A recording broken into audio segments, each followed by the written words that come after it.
বারুদ মজুদ রাখা ছিল বলছিল আধিকারিক। হ্যাঁ বারুদ ছিল, বারুদ আর একটা মানে কালী পুজোর রাখা ছিল। আপনার হাজবেন্ড কি বানাতো? হ্যাঁ পুরন দুবরি বানায়, এবার মশলাটা রাখা ছিল।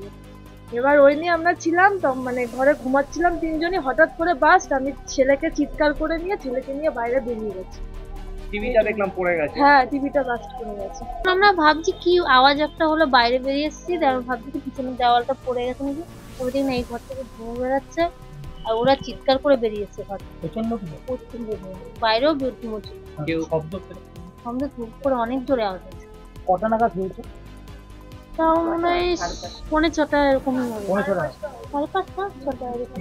এরা কি বাড়ি কাটে?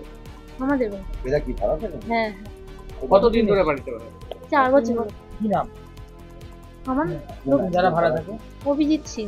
অভিজিৎ কিসের সিং। ব্যবসা? এদের ব্যবসাটা কি? ওদের পাইপ লাইনের কাজ না, সেটের কাজ। অভিজিৎ সিং বলে এখানে একটি বাড়ি, একটি লোক আছে, ভদ্রলোক। ওনার বাড়িতে কিছুক্ষণ আগে এরকম একটা মানে বোম ফেটেছে জাতীয় খবর আমরা পাই। তারপরে বাড়িতে এসে দেখছি যে একটা এক্সপ্লোশন টাইপের হয়েছে। তো সেটা দেখে মানে ইনিশিয়ালি যা বোঝা যাচ্ছে যে কিছু মানে বারুদ জাতীয় কোনো জিনিস রাখা ছিল, সেটা ফেটেছে।